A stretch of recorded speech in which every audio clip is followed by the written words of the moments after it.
मैंने जब स्क्रिप्ट पढ़ी मुझे विश्वास नहीं हुआ कि एक आदमी ने लिखी है इतनी सहानुभूति से, इतनी बारीक तरीके से, इतने सटीक तरीके से महिलाओं का जो वैवाहिक जीवन का अनुभव होता है वो इतनी खूबसूरती से, इतने मॉड्यूलर रूप से इन्होंने कैप्चर किया है और इतनी जानकारी के साथ। जानकारी जब मैं कहती हूँ, मैं फिजिकल इंफॉर्मेशन की बात नहीं कर रही हूँ, मैं भावनात्मक जानकारी की बात कर रही हूँ।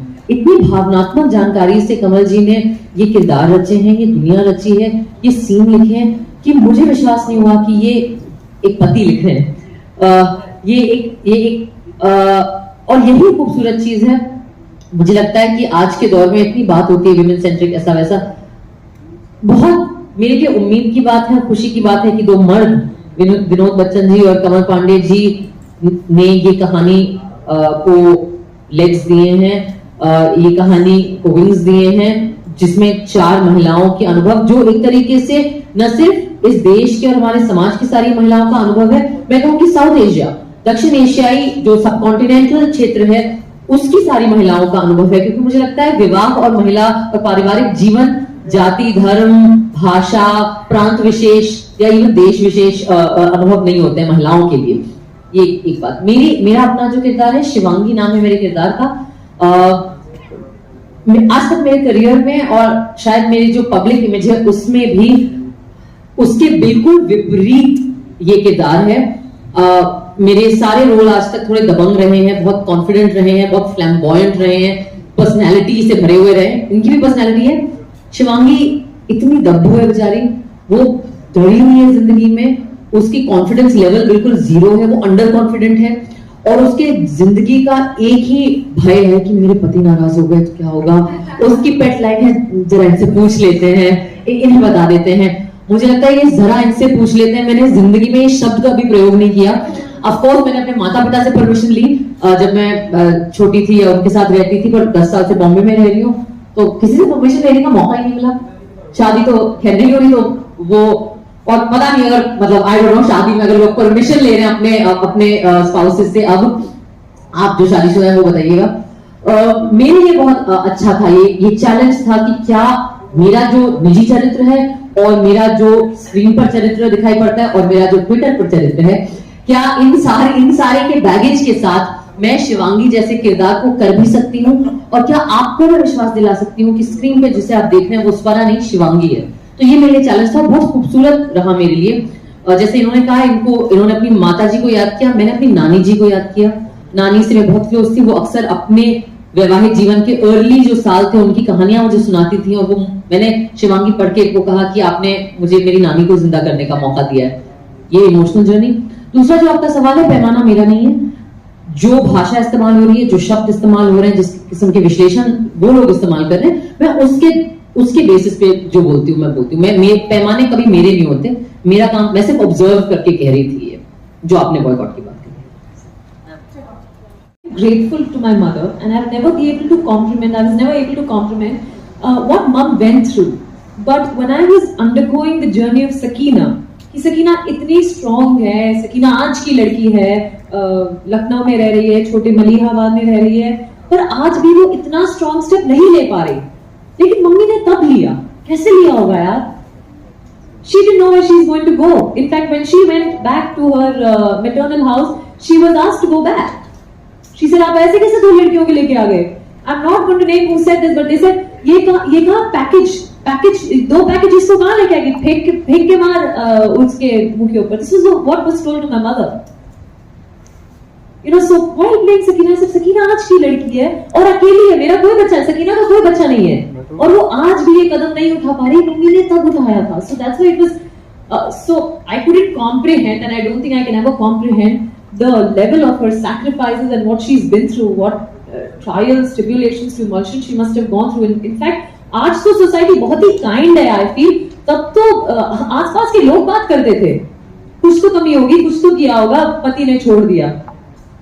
तो for me it was a very very emotional journey. I've always loved my mother, I've always admired her guts, her courage, but coming closest to what she must have gone through, this Sakina helped me realize that and experience that. And I think I'll always be very thankful to her. Like I said, that a part of Sakina will always be with me, inside me. So definitely very, very, very cathartic experience for me. सबसे बड़ा बदलाव ये है जो कि मैंने अभी जिसका जिक्र किया कि अब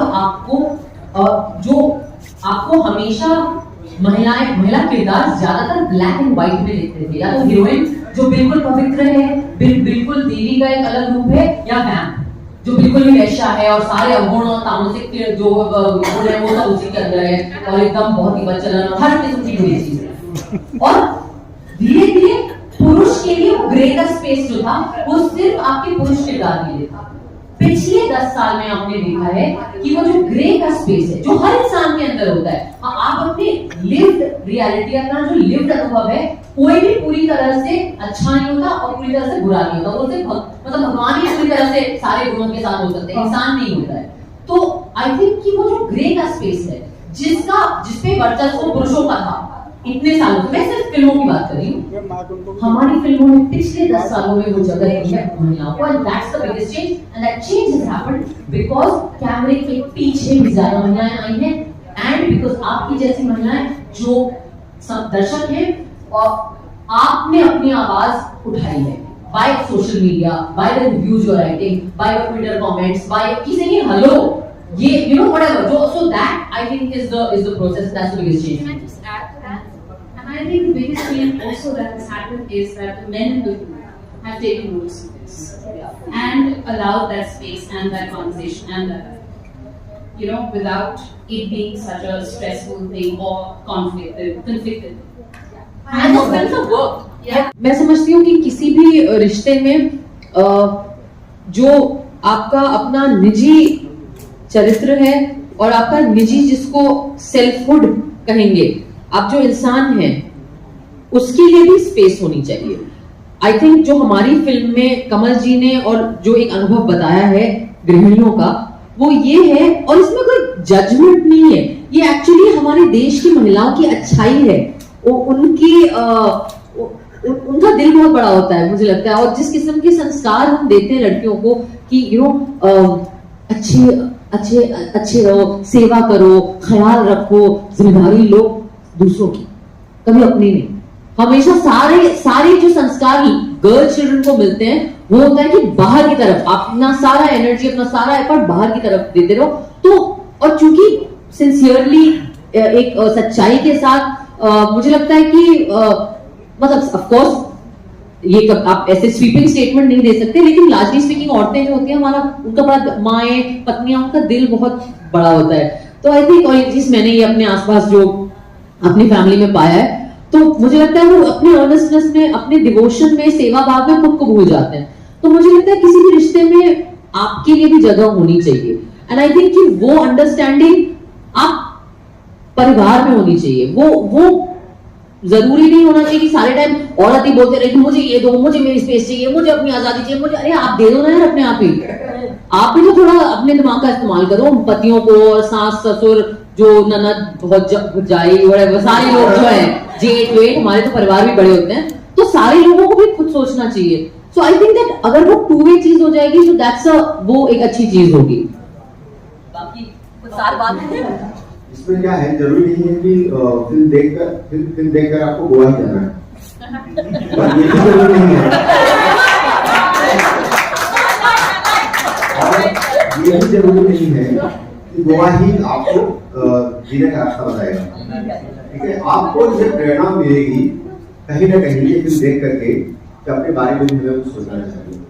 रिश्तों के बीच में रह करके भी अपना अस्तित्व बचाना पड़ता है, अपनों के बीच रहकर भी अपना अस्तित्व बचाना पड़ता है। ये सोच अगर मिल गई ना तो फिल्म का मैसेज करेक्ट हो जाएगा। मुझे याद है, मैं उस बात पे आता हूँ, आप शायद ये सवाल कर रहे थे, बेटियां बिगड़ रही हैं, बहुत पहले लोग कह रहे हैं बहुत पहले की बात बता रहा हूँ मैं एक फैमिली में उस समय के लिए पीजी था, तो उनकी बेटी बाहर पढ़ने जाना चाहती थी, तो उनकी एक बुआ हुई थी घर में और वो बहुत हंगामा कर रही थी, बिगड़ जाएगी लड़की है वो, तुम क्या समझ रहे हो, यहाँ से इलाहाबाद से उतनी दूर कैसे जा सकती है। तो फादर ने बहुत अच्छी बात देखी उनकी माँ को, माँ ने बोली देखो दीदी इतनी बातें कर रही है, फादर ने कहा बिगड़ेगी नहीं, उसे कैसे जीना है शायद सीख जाएगी, समझ जाएगी आगे जीना कैसे। बहुत बढ़िया। बेटियां बाहर निकलती हैं बिगड़ती नहीं है, हर जब नहीं बेटियां बाहर निकलेंगी तो बिगड़ ही जाएंगी। हो सकता है वो जाग जाए, हो सकता है उनको समझ ज्यादा मिले कि हमें अपनी लाइफ जीने का अपने तरीके से कैसे जीना है। लड़की को हक होना चाहिए उससे अपनी लाइफ कैसे जीनी है, ये अधिकार मर्दों को नहीं मिलना चाहिए। हम नेता नहीं है, हम भाषण नहीं दे सकते हैं, हम अपनी फीलिंग्स को जो समाज में घट रही है घटना है उस फीलिंग्स को हम पर्दे पे लोगों को दिखा के बता सकते हैं देखो ये वास्तविकता है। तो ये सच्चाई है और सच्चाई की तरीके से ही फिल्म होती है। महिला और पुरुष ये जीवन के दो अंग हैं, दो चीजें हैं, इनके बगैर तो एक दूसरे से अलग नहीं किया जा सकता है। लेकिन इसका मतलब ये भी नहीं है कि महिलाएं दबी हुई है सारा जीवन और पुरुष हमेशा अपने तरीके से सोचे। उनको भी थोड़ा सा टाइम दीजिए, उनको भी थोड़ा सोचने दीजिए, उनके भी ड्रीम को फुलफिल होने दीजिए। आखिर वो तो मैंने आपको बता दिया कि लाइफ की सारा जीवन उनका डिपेंडेंट है, जन्म से लेकर के मृत्यु तक वो डिपेंडेंट है। तो थोड़ा सा उनको उनके लिए इज्जत दीजिए, उनके लिए सम्मान दीजिए। वो सम्मान की हकदार है, वो हमारी माँ है, वो हमारी बहन है। और मेरे लिए हिंदी सिनेमा इज सिनेमा, हमारे लिए बॉलीवुड नहीं है। हमारी लिए बहन और सिस्टर में बहुत डिफरेंस होगा, आप कभी सोच के देखिए। हमारे लिए माताजी और मॉम में बहुत डिफरेंस होगा हमारे सिनेमा में। हमारे में पिताजी और डैड बहुत डिफरेंस होगा। ये जब इन वर्ड 4-5 वर्ड को सोच होगी तो आपको हिंदी सिनेमा के बारे में पता चल जाएगा और बॉलीवुड के बारे में पता चल जाएगा। और जस्ट सॉरी, चूंकि आपने बिगड़ने की बात की, बहुत सही कहा कि जब धीरे धीरे आई थी यही इंतजाम धीरे धीरे भी लगा था। तो मुझे सवाल वापस पूछना है दर्शकों से कि यार आपको अगर महिलाएं थोड़ा एंजॉय करती हुई दिख जाए, अपनी जिंदगी जीती हुई दिख जाए, एक पार्टी करती हुई दिख जाए, तो आप ये क्या बिगड़ रहा है? ये यही मानसिकता है ना कि आपको लगता है कि आपका समाज टिका हुआ है महिलाओं को कंट्रोल करने में, उनके शरीर को कंट्रोल करने में, उनकी चॉइसेस को कंट्रोल करने में, उनके वो अपने रहन सहन का ढंग, कपड़े पहनना, क्या वो खाती है, किससे मोहब्बत करती है, किससे शादी करती है। तो ये जो मानसिकता है ना, ये जो मानसिकता है, ये हम चैलेंज भी नहीं कर रहे हैं, हम इसी मानसिकता की दुनिया की कहानी बता रहे हैं।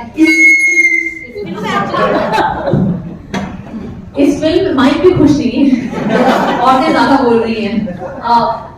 इस फिल्म में एक्चुअली कोई झंडा, पर्चा, मोर्चा कुछ नहीं है। ये बिल्कुल फराह अख्तर टाइप की फिल्म नहीं है। ये विनोद बच्चन और कमल पांडे जी और शिखा बाकी लोगों वाली ये कहानी है।